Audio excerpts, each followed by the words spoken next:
चलिए, शुरुआत में बात हो रही थी राजस्थान की, और राजस्थान में बम्पर वोटिंग हुई है। किन किन जिलों में बम्पर वोटिंग हुई है और फिर यहां से क्या मैसेज आगे निकल कर जा रहा है, आइए यहीं से शुरुआत करते हैं। आपको बताते हैं कौन से संभाग में कितना प्रतिशत मतदान हुआ। और जैसे कि हमने आपको शुरुआत में जानकारी दी कि 0.7% का इजाफा पिछली बार के मुकाबले इस बार देखने को मिल रहा है।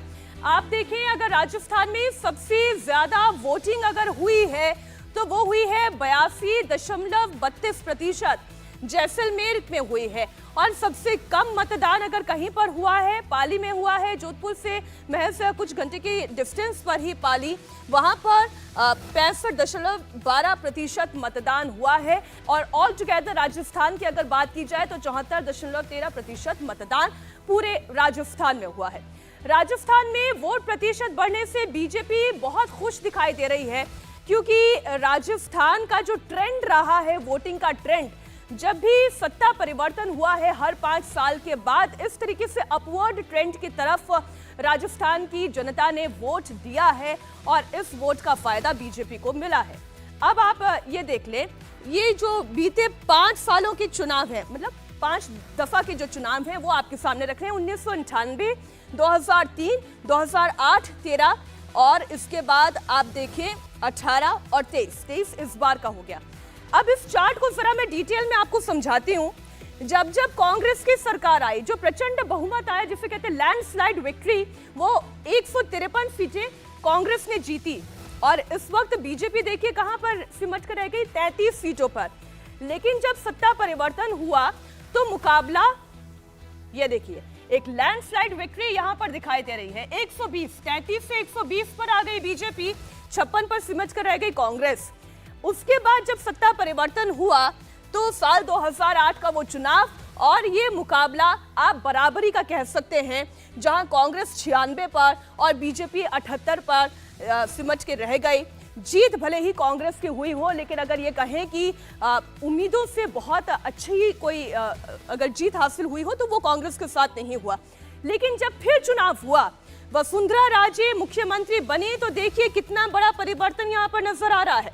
जिन्होंने 96 सीटें जीती वो केवल 21 पर रह गए, और बीजेपी 163 सीटों के साथ जीत हासिल कर पाई, और इसलिए बीजेपी के हौसले बुलंद नजर आ रहे हैं। और ठीक पिछली मर्तबा का चुनाव आप देखें, 2018 में जो हुआ 100 और 73, ये आप ट्रेंड देख रहे हैं। यानी कि जब जब कांग्रेस हारी है तो बीजेपी लैंडस्लाइड विक्ट्री की तरफ गई है, और जब जब कांग्रेस हारी है, देखिए किस तरीके से वो सिमट कर रह गई है। 56, 96, 21, और अब सवाल ये कि 100 के बाद यहां पर नंबर क्या रहेगा।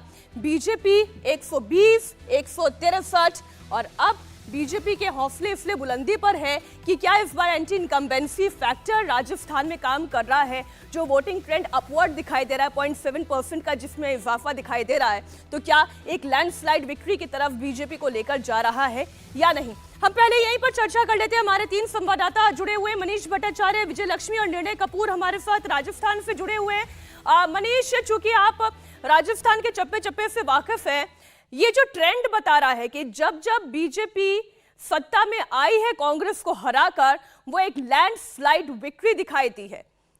इस बार 0.7% जो वोटर्स ने बढ़ चढ़कर वोट दिया है, क्या यही कारण है कि बीजेपी के हौसले बुलंदी पर हैं? जी हाँ, बिल्कुल। इस देखिए बढ़ते हुए प्रतिशत से बीजेपी बहुत गदगद दिखाई दे रही है। उसकी वजह भी ये है कि ये इतिहास भी रहा है कि जब जब मतदान का प्रतिशत बढ़ा है तो जीतने के चांसेस जिसकी तरफ हवा चल रही होती है उसके ज्यादा हो जाते हैं। अच्छा, इसमें एक रोचक तथ्य ये भी मैं आपको बताऊं कि खासतौर पे वो सीटें जहां पर बीजेपी के ऊपर ध्रुवीकरण का आरोप लग रहा है, वहां पर मतदान प्रतिशत बहुत बड़ा है। जैसे जयपुर में आप देख लीजिए, हवा महल सीटें लगभग 4 से 5% मतदान पिछले 2018 की तुलना में बढ़ा है। हवा महल एक ध्रुवीकरण की एक बहुत बड़ी बात कही जा रही थी, बीजेपी के ऊपर आरोप लगा कि एक महंत को उतारा गया। इकबाल की हत्या हुई तो हवा महल के सामने बड़ी चौपड़ पे बहुत बड़ा दंगे जैसी स्थिति बनी। तिजारा, राजस्थान में जैसलमेर के अलावा तिजारा एक ऐसी सीट है जहां महंत बालकनाथ योगी के सामने इमरान, जो कि कांग्रेस के प्रत्याशी, वो खड़े हुए हैं। उस सीट पर 85% मतदान हुआ, पिछले 2018 की तुलना में 1.5% ज्यादा।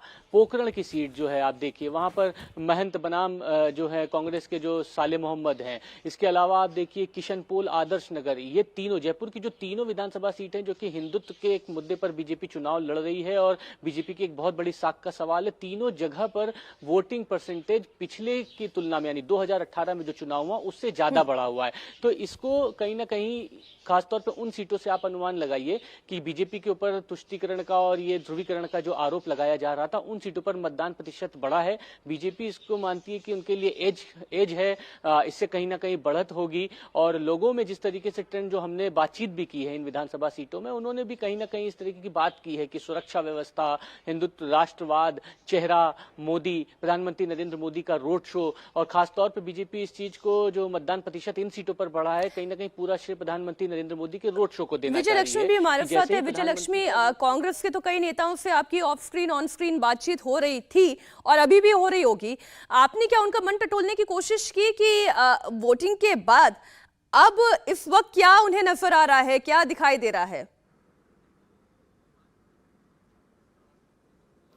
देखिए मीनाक्षी, कांग्रेस के नेता अभी तक तो हथियार डालने को तैयार नहीं है और कांग्रेस का मानना है कि वो एक बार फिर से सरकार बना रहे हैं, लेकिन सीटें उनको लगता है कि कम होगी, पर कुछ समर्थन से, कुछ इंडिपेंडेंट और ये इसके समर्थन से वो लोग सरकार बना लेंगे। और कांग्रेस पार्टी का कहना है कि जो स्कीम्स थी उसकी पॉपुलैरिटी जो है ग्राउंड पे, चाहे फिर वो चिरंजीवी योजना हो, उनको लगता है कि ओपीएस, ओल्ड पेंशन स्कीम की वजह से पूरा जो केंद्रीय कर्मचारियों का वोट था या जो सरकारी कर्मचारियों का वोट था वो एनमास उनको लगता है कि कांग्रेस पार्टी को पड़ा है। एक जो बड़ी चिंता की बात थी कांग्रेस पार्टी की कि क्या गुर्जर वोट, क्योंकि सचिन पायलट और अशोक गहलोत के बीच में इस पूरे 4-5 साल के दौरान बड़ी रशाकशी रही, तो एक वो फैक्टर जरूर था कि ईस्टर्न जो राजस्थान है वहां पर पिछली बार कांग्रेस का ट्रैक रिकॉर्ड देखो तो बहुत अच्छा था। तो कांग्रेस पार्टी को लगता है कि इस बार वहां पर कांग्रेस पार्टी जरूर ईस्टर्न राजस्थान में उनकी जो परफॉर्मेंस है वो थोड़ी गिरेगी, लेकिन उनको लगता है कि कुछ रूरल इलाकों में कांग्रेस को लगता है इसी में से एक सीट जो मनीष भट्टाचार्य भी कह रहे थे, जहां पर महंत बालकनाथ हैं जो चुनाव लड़ रहे हैं, वहां पर भी गुर्जर वोटों की संख्या ज्यादा है। और कहा भी यही जा रहा है कि अगर हम रीजन वाइज भी बात करें, वो तमाम जगह जहां पर हिंदू वोट अगर कंसोलिडेट नहीं हुआ, वो विभाजित होकर पड़ा, तब तो फायदा कांग्रेस को होगा, नहीं तो फिर बीजेपी को यह फायदा हो सकता है अगर कंसोलिडेट हो गया।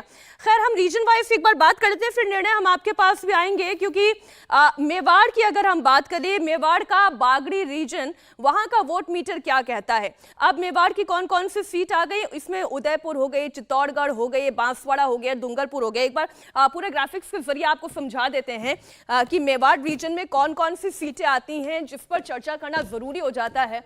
अब उदयपुर की बात करें, 73.32% मतदान हुआ। चित्तौड़गढ़ में आप ये मानकर चले 80% तक यहां पर वोटिंग हुई है। बांसवाड़ा 81%, डूंगरपुर 73%, राजसमंद में 72% मतदान हुआ है। खैर, ये अब आप देखें, ये एक एक करके आपके सामने हम रख रहे हैं। उदयपुर, और आप जानते हैं उदयपुर की जब चर्चा होती है तो ये झीलों की नगरी है और उदयपुर के वोटर्स ने भी बढ़ चढ़कर वोट किया है। चित्तौड़गढ़ की बात करें, महाराणा प्रताप की धरती, यहां पर तकरीबन आप देखें 80% के आसपास मतदान हुआ है। वोट मीटर बेहतर दिखाई दे रहा है। बांसवाड़ा की हम बात करें, बांसवाड़ा में 81.36% मतदान हुआ, तो डूंगरपुर में 73 या 73.5 के आसपास आप समझ लें। राजसमंद में 72% से ज्यादा मतदान हुआ। ये हो गई आपका मेवाड़ रीजन। मेवाड़ रीजन में अगर हम बात करें मनीष, ये मेवाड़ रीजन, ये एक ऐसा रीजन है जहां पर प्रधानमंत्री नरेंद्र मोदी का शुरुआत में हमने देखा अच्छा खासा दौरा भी हुआ, लोगों से उन्होंने कनेक्ट भी करने की कोशिश की। इस रीजन में इतना मतदान, ये क्या इशारा देता है? देखिए, मेवाड़ रीजन जो है वो बीजेपी के लिए बहुत मजबूत गढ़ माना जा रहा है, लेकिन खासतौर पे जब आप मेवाड़ की बात करते हैं तो आप देखिए, जब उदयपुर की जो घटना हुई है कन्हैयालाल हत्या वाली, इस मुद्दे को बीजेपी ने बहुत ज्यादा उठाया है। हर एक लगभग प्रधानमंत्री नरेंद्र मोदी की सभा हो या कोई भी नेता हो, इन सभाओं में उदयपुर की इस घटना का जिक्र करता है। दूसरी बात, जो मेरी कुछ लोगों से बातचीत हो रही है उसमें डूंगरपुर, बांसवाड़ा, प्रतापगढ़, चित्तौड़गढ़, उदयपुर, ये ऐसे इलाके जहाँ पर बीजेपी स्ट्रांग है। कांग्रेस के महेंद्रजीत मालवीय बहुत स्ट्रांग है हैं बागीडोरा सीट से।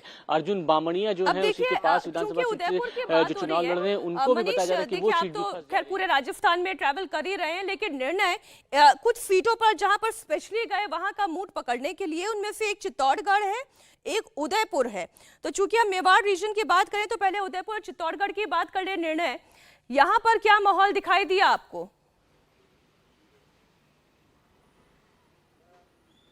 देखिए, उदयपुर की बात अगर हम करें, इस पर्टिकुलर रीजन की भी अगर साथ में हम बात करें, तो यहाँ पे हमें काफ़ी पोलराइज्ड एक एनवायरनमेंट दिखा, और उसका मुख्य कारण था कन्हैयालाल की जो घटना हुई है उसकी वजह से एक सेंटिमेंट जो था हिंदू वोटर्स का, वो काफ़ी हद तक कंसोलिडेट होते हुए नज़र आया। और उसका परिणाम ये हुआ कि उदयपुर सीट सहित उदयपुर ज़िले में सब जगह जो वोटिंग है वो काफ़ी ज़्यादा बड़ी है, और करीब करीब हम भांप पा रहे थे कि ये एक जो हिंदू वोट्स का कंसोलिडेशन है वो काफ़ी तेज़ी से होते हुए वहाँ पे दिख रहा था। भले ही कन्हैयालाल की फैमिली के द्वारा भी स्टेटमेंट इशू किए गए हों, कांग्रेस की तरफ से कई काउंटर जो हैं वो रखे गए, और ये भी प्रोजेक्ट करने की कोशिश की गई कि ये बीजेपी की भी एक साजिश थी, लेकिन कांग्रेस इश्यूज़ को लोकलाइज नहीं रख पाई और ना ही इन सेंटिमेंट्स को काउंटर कर पाई। और उसका जो परिणाम हमें दिख रहा है इस रीजन में, और ख़ास तौर पर उदयपुर की सीट, वो वैसे भी बीजेपी की एक पारंपरिक सीट है। गुलाब चंद कटारिया वहाँ से लगातार जीतते आ रहे थे। इस बार गौरव वल्लभ जो हैं कांग्रेस के प्रवक्ता, वो वहाँ से चुनाव लड़ रहे हैं, लेकिन जिस प्रकार का माहौल वहाँ पे दिखा, ये जो आप निर्णय जो बात कर रहे हैं ना, हम भी जितने दिन, मैं खुद जितने दिन राजस्थान रुक कर आई, वहां के लोगों से बात करके आई, पहली बात तो यह है कि कांग्रेस पार्टी खुद कन्हैयालाल के इश्यू पर बात करने से बच रही थी। वो चाहती नहीं थी कि ये चुनाव किसी भी सूरत में पोलराइज हो, वो ध्रुवीकरण से बचना चाह रही थी। और वही बात आप भी कह रहे हैं, वही बात कमोबेश विजय लक्ष्मी भी कह रही है।